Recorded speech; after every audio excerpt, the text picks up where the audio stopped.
ఈ ప్రపంచంలో అత్యంత గొప్పదిగా చిత్రీకరించినటువంటిది రామప్ప దేవాలయం. ఇది యునెస్కో ఇటీవల రీసెంట్గా గుర్తించడం జరిగింది.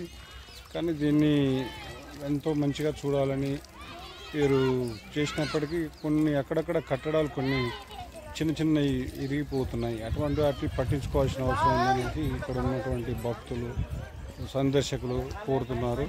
రుద్రేశ్వర రామప్ప దేవాలయం అంటారు దీన్ని.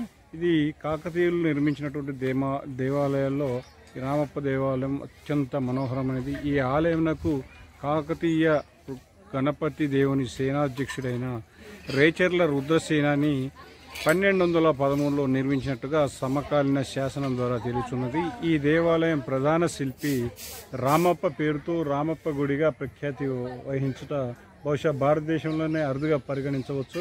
ఈ ఆలయం తూర్పు దిశ అభిముఖంగా ఉన్న ఎత్తైన అధిష్టానం మీద నింపబడిన గర్భగృహము, ఆ అంతరాలయము మరియు మూడో వైపులా ప్రవేశ ద్వారములు గల మహామండపం కూడా కలిగి ఉంది. గర్భగృహం పైన నీటిలో తేలియాడే తేలికైన ఇటుకలతో కలిగిన చతుస్థల విమానము సుకనాసితో నిర్మించబడినది. గ్రీవము శిఖరము చతురస్రంగా ఉన్నవి. ఈ విమానపు భారమును తగ్గించటకు తేలికైన ఇటుకలను ఉపయోగించి ఉండవచ్చును. ఈ దేవాలయం గర్భగృహమున ఎత్తైన పీఠంపై నల్లని నునుపురాతితో చెక్కిన పెద్ద శివలింగము కలదు. ఇందలి మహామండపము మధ్య భాగమున గల స్తంభములు, వీటిపై గల రాతి దూలములు రామాయణ పురాణ ఐతిహాసిక గాథలతో నిండిన అతి సుందర శిల్పములు కలిగి ఉన్నవి.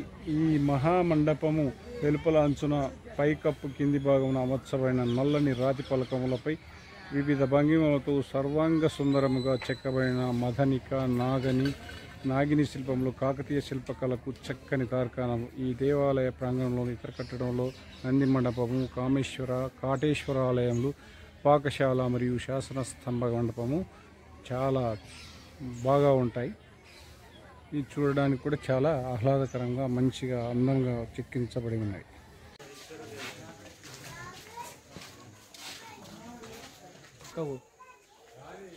ఇప్పటికే పెద్ద ఆల్రెడీ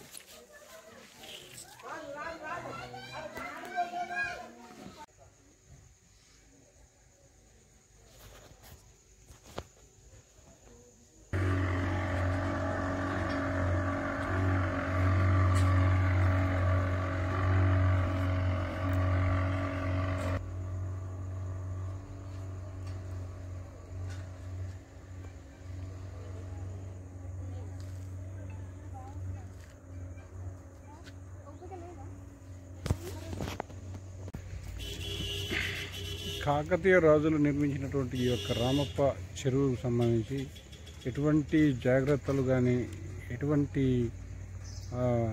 మరమ్మతులు కానీ చేయకుండా ఇక్కడ ఒక గుడి పడిపోయి ఉన్నా కూడా దాన్ని కనీసం పట్టించుకునే వాళ్ళు లేరు. కనీసం ఇది ఒక యునెస్కో అంటే ఒక ఇంటర్నేషనల్గా గుర్తింపు పొందినటువంటి యొక్క ఈ రామప్ప దేవాలయం కానీ రామప్ప సంబంధించిన చెరువులు కానీ ఇవన్నీ కూడా ఎంతో ఉన్నతంగా తీర్చిదిద్దాల్సిన అధికారులు దారుణంగా విఫలమైనారు.